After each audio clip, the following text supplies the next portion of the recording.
Welcome to my webinar, the last of 2024. I look forward to reflecting on the insights and the findings and all the activity that went on in 2024 with a view to focusing on the future into 2025 and where I believe employer branding and recruitment marketing is going to be positioning itself in the new year. It's been quite an interesting year. I'm sure we can reflect and say there's been a lot of layoffs. There've been a lot of doing more with less, mergers and acquisitions and scaling down, etc. I've been observing the market quite closely, obviously having a look at the global trends and how we can actually transport those learnings and insights into the African territory as well. So for those of you who don't know who I am, I always like to get you familiar with how I roll. And the activity that I've been up to this year, it's been quite interesting, remaining active, being a jury member on the Embrace jury, looking at the submissions and amazing learnings that came through of Central Asia as well as Europe, and running my thought leadership spotlights that you can access on the Employer Branding Africa Learning Academy. I've done live training as well in the employer branding and recruitment marketing space, as well as exhibiting at HR Works conferences, so getting up close and personal. Employer Branding Africa is a consultancy that's focused very much on an advisory, but also a teaching arm for those talent leaders that are looking at transforming into becoming employer brand marketers, as well as influencers and advocates for their brands. I feel that there's a lot of work that can still be done, irrespective of the fact that we have the emergence of AI. So this just gives you an indication of the kind of activity on my side and where I've been gleaning these insights and understanding of where this mystery best practice that many global organizations are using. So today, there's quite a lot that we're going to cover. The reason we're here today is because we want to have a look at why employer branding is going to be critical in 2025. Also having a look at AI to address the low-hanging fruit, because irrespective of whether we have AI or not, I still believe that there's a lot of low-hanging fruit that's in our midst. And it's just small little tweaks that need to happen. Transforming talent leaders into employer brand advocates is obviously a big factor when it comes to championing employer branding and recruitment marketing. And then lastly, just opening the floor for a bit of Q&A. So very interestingly, I put together a poll and I published it on LinkedIn as well as Facebook. This is from LinkedIn. It's quite interesting to see how people define what employer brand is, because, you know, everyone's got their own version. And the interesting thing is people look at it as a talent brand, which is not surprising. But we also had a recruitment brand and we had an HR brand. So it's used interchangeably when it comes to a place of work. And many people have got their own definitions. What came through quite strongly is people are still attached to the fact that employer branding is externally focused and it's all about marketing yourself or your organizations only as and when you're looking to fill jobs, which is far from what I have seen has happened this year in terms of organization internalizing the communication and the focus, because they really want to retain their best resources. They don't want to lose them. So with that in mind, there's been a very strong focus in that regard. And there's a lot of education that needs to happen around this space still when it comes to what really is employer branding. So just a few reality checks here. There's a misconception about employer branding that it sits with marketing or with HR solely, which is not the case. And a lot of confusion when it comes to ownership, because at the end of the day, it's a collective effort from not only your sponsors, right from the top, your leaders, but also from your team members within your talent management departments. And learning and development and marketing and comms, it doesn't sit solely there. But unfortunately, it's not getting the attention it should get, because it's almost like an orphan child that just floats around and there's no accountability. The second thing is that employer branding only matters when recruiting. Now, I've already touched on that, and it is not only when you're recruiting. I always like drawing an analogy between a retail store. They're not only going to market when it's Black Friday, they're going to market throughout the year because they need to keep those consumers in their stores. They need to keep consistently in front of the consumers. Otherwise, there's going to be short memory failure. So what happens is the employer branding matters proactively before you start recruiting. And it's not only with recruiting externally, it's recruiting internally as well. And the last factor is really about, it doesn't really impact business objections, business goals, and trying to ensure that your organization is profitable. Of course it does. If you do not have an engaged workforce and you're not focusing on the retention, it's going to cost you money to replace each time you are having to fill those crucial roles. And think about the time and effort that goes into that. So it definitely impacts when it comes to looking for your talent and holding on to them. And it definitely impacts your business costs. On the challenges side, I think we can all vouch for the fact that with layoffs, with mergers, with changing leadership, with hiring freezes and that, your employer brand can take quite a knock. And there's a lot of work that needs to happen in terms of preserving and ensuring that it does not get fragmented. So that communication is essential in order to keep the message out there on what's happening in your organization, but again, internally as well. There needs to be transparency on what's happening. Building a business case also remains a challenge to counter the fluffy perceptions, because you always have that problem with people saying, well, it's all the soft issues and that, and it's always hard to secure budget. Your leaders are looking for the hard data, the return on investment, and how it's going to impact the business. The same as if you are looking at using an external recruitment agency in order to go out and recruit. The same needs to happen there. Why should I build a pilot exercise around recruitment marketing or employer branding? The next thing is around the post-pandemic emphasis on stress and well-being. This continues, and we've seen so many blogs, videos, podcasts, and webinars. This is not going to go away.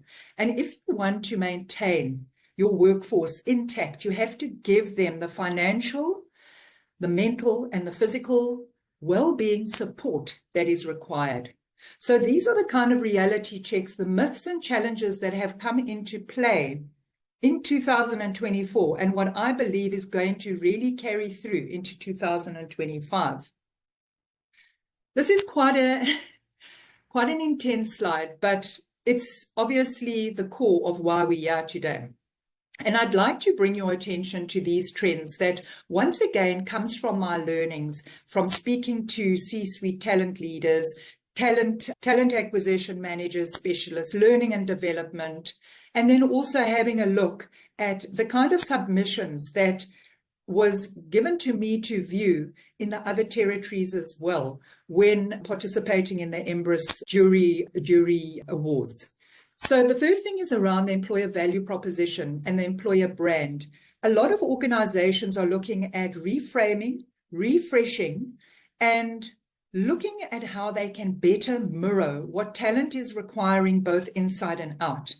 Otherwise, you are not going to be relevant. I spoke to the macro issues, that are out there at the moment.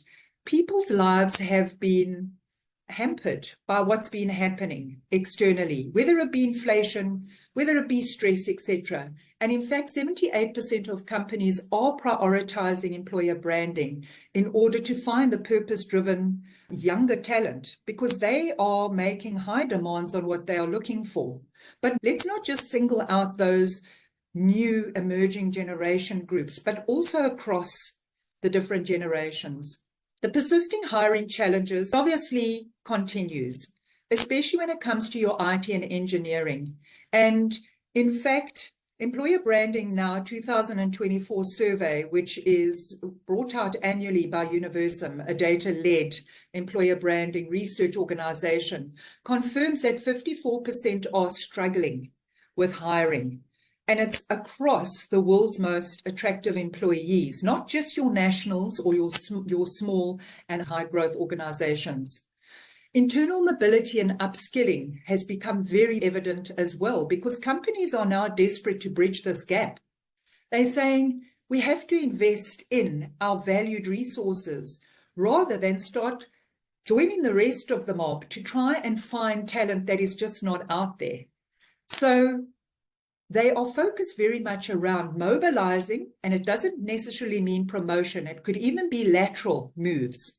And 90% of organizations are prioritizing this. In fact, it's a #1 key driver for any employer value proposition that companies are building at the moment. And talent are also looking for that. It's a given nowadays. If you do not have that in your offering, then you're on a hiding to nowhere. LinkedIn Workplace Learning confirmed that it's a #1 priority. The adaptability and soft skills obviously come into play as well, because now, with the rise of AI, you need a certain personality, resilience, adaptability, the problem-solving ability that you're looking for in an individual who is a sponge that can actually be just too happy to embrace the learnings that are being given to them in the organization. And 89% of CEOs are now prioritizing this over technical abilities, which is not surprising, right? The escalating mental well-being, I'm not going to carry on about that, but obviously with the COVID pressures, it hasn't gone away. It's in fact intensified, especially as we move into a hybrid kind of working environment. Some people in office, some people out of office. Companies are supporting mental and financial well-being. And the reason they're doing that is obviously everyone has got a different story. Everyone's working relationship with an organization is different. And 81% of employees cite this as key to the employer value proposition. So whether it be getting a financial advisor to come into the organization to actually assist your people on how to better manage their monthly budget, these are the things that they're looking for. Return to office policies have been challenged as well. And eroding that flexibility is also a big factor when it comes to key talent attraction, but also retention, particularly with the Gen Zs. I'm not sure if you saw the backlash that the CEO got when it came to bringing people back into the workplace. The CEO of Amazon, he had a mandate, please come back. We need to actually start improving the culture and the connectivity that's been lacking as we move in to dispersed workforce arrangement. This obviously is putting strain on the retention and the trust factor as well. So these are the facts that are starting to come into play, and we need to question what is working, and there needs to be a good motivation on why companies are bringing them in or not into the workplace. The other thing is employer brand statistics and metrics are king. If you have a C-suite leader that has sponsored you in building an employer branding strategy, you need to be able to justify the return on investment, because they want to see a bang for their buck.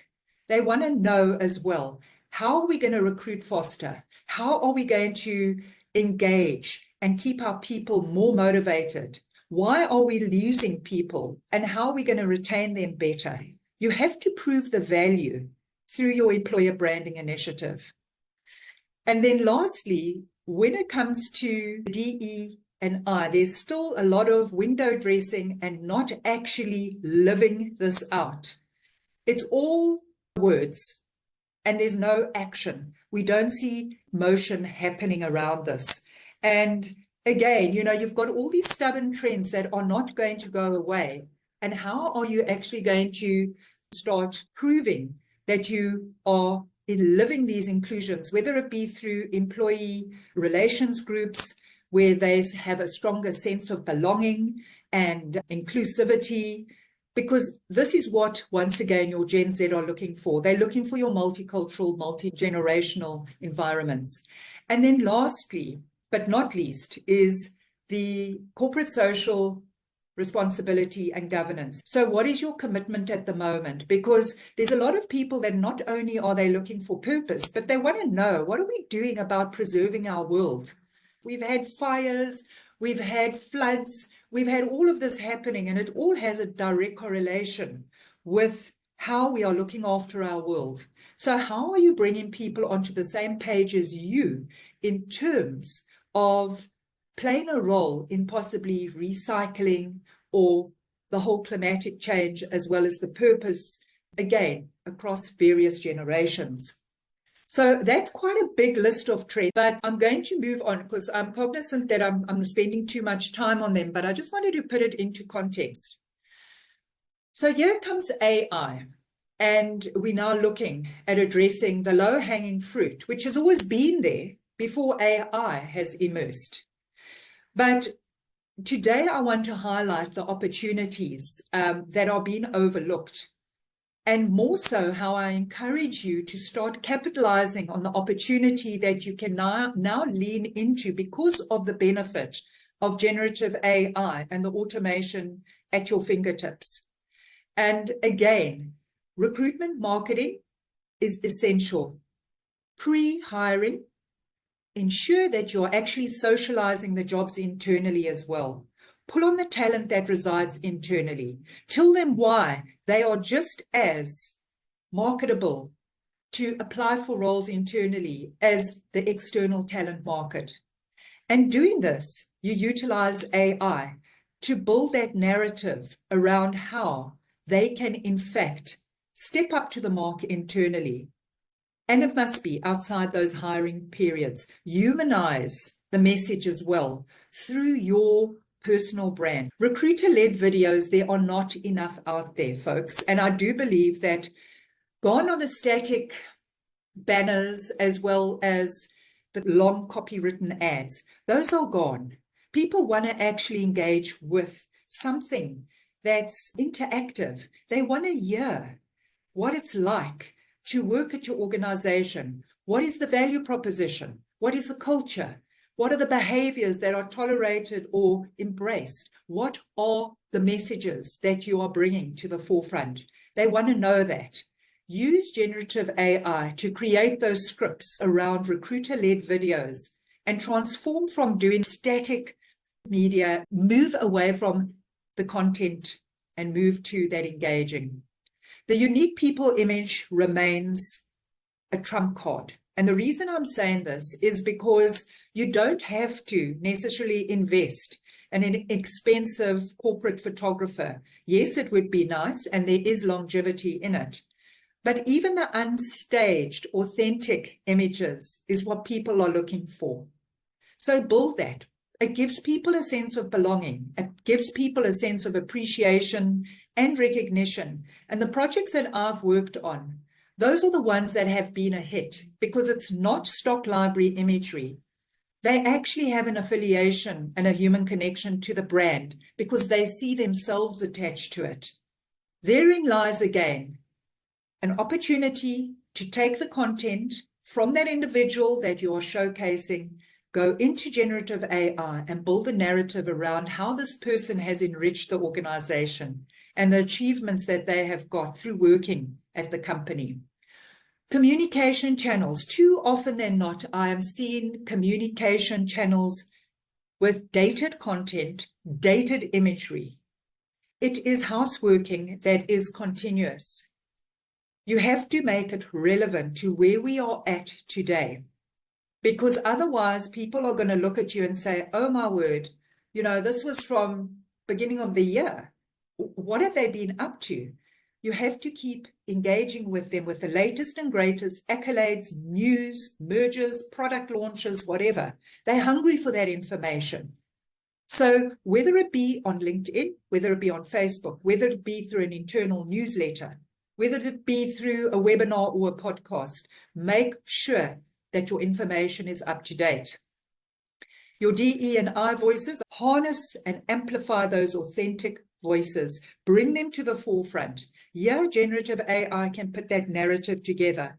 Let ChatGPT or your Microsoft Copilot or whatever Copilot you're utilizing build and structure a communication around your DE&I initiatives, whether it be disability, whether it be your marginalized individuals that need to actually be brought to the forefront for the commendable things they are doing within your organization. So those are just a few low-hanging fruit options. And the cheat sheet that I'm going to be giving you is going to give you so much more. Transforming talent leaders into employer brand advocates. Well, again, you are so uniquely positioned. And with every webinar that I have held, I keep on uplifting you as leaders, because at the end of the day, you are the ones that drive the relatability, the emotional connection, and you are the trusted voice. A corporate brand isn't a trusted voice. It's you and your reviews and your activity and how you are rolling within the organization that builds that credibility. And again, internally, you're the ones that champion the advocacy around your employer brand. You're the ones that influence not only laterally across your team members, but upwards as well, whether it be your hiring managers or whether it be your functional leaders that touch your talent brand. And then your personal alignment with your employer value proposition and your employer brand. It's pointless that your corporate brand is saying this is what we stand for, and you as a personal brand are not actually portraying that in your footprint when you're going out there to recruit, or if you are now interviewing people and you are undecisive or unclear what that value proposition is, or your value proposition might be dated. Identify any gaps in your personal brand when it comes to how you're articulating the EVP narrative, and make sure that you are inspiring your hiring managers to do exactly the same. They need to be partnering with you. They need to be joined at the hip with you. They need to have clear in their minds how you are packaging your so-called product, your place of work when they go to market with you. It's a joint effort. And then lastly, empower C-suite to champion the employer brand. It's all very well getting a sponsorship to be able to launch an employer brand initiative, but you need to keep your C-suite involved. They need to get in the trenches with you, educate them, and provide them with the tools, the enablers, and the solutions on how to get their voices out there. Give them that capability to do that. And then lastly, encourage that visible participation, because it's pointless just giving you the bucks to run with it. But where's that authentic communication that they need to also have in portraying the behaviors, the attitudes, the accomplishments, and all what you stand for when it comes to embodying your mission, your passion, sense of belonging, and all those things. So those are the three factors that can come to mind when it comes to low-hanging fruit from a personal branding perspective. So I'm sure you're going to love this. I have built a pack of cards, believe it or not. And these are called employer branding power pack cards. And it's basically in the fun of learning. It's a deck of cards where each person takes a card and they have a task. And you need to hold each member or hold yourself accountable for each task. I haven't put a time frame to it because that's for you to discuss. At your stand-up meetings, what you do is you say, right, Kate, Amber, whoever, this is the task that you are going to be accountable for this week, and you're going to be accountable to delivering on this within your team. The rest of the team also grabs a card. They do exactly the same. The nice thing is that there is an AI prompt attached to this activity. And what it does is it starts not only transforming your thinking to becoming employer brand and recruitment marketing savvy, but it also gives you the learnings around how you can lean into AI in order to make this possible and do the heavy lifting. So that is the one thing. And if you actually click on the QR code, you'll be able to access that information. You can also learn in the flow of work. And learning in the flow of work is really around the 3-4 courses that I have developed. And some people enjoy just looking at the personal brand. But when it comes to the talent acquisition or recruitment marketing for talent acquisition, that includes the personal branding as well as all the activation that is involved, the steps that need to come into play when it comes to building a communication rollout plan. But then the third one is around the practical approach to employer branding for progressive leaders. And this is really everything that is needed to pave the way to building an employer branding strategy. Not only that, it gives you downloadable, implementable workplace tools that you can then take into the workplace. So you can gain the knowledge and then you take it and you say, right, let's now populate it with what's happening in my organization. So within the Employer Branding Africa Learning Academy, there is a wealth of information there. I want you to go and have a look because there's also some testimonials around the live masterclasses that are hosted this year, as well as the Employer Brands Thought Leadership Spotlights on high-profile individuals. And the topics are all encompassing when it comes to employer branding. It's different legs within employer branding that we talk to. This is a downloadable AI cheat sheet. It was supposed to be 1 page. It turned into 4 pages. So a bonus for you.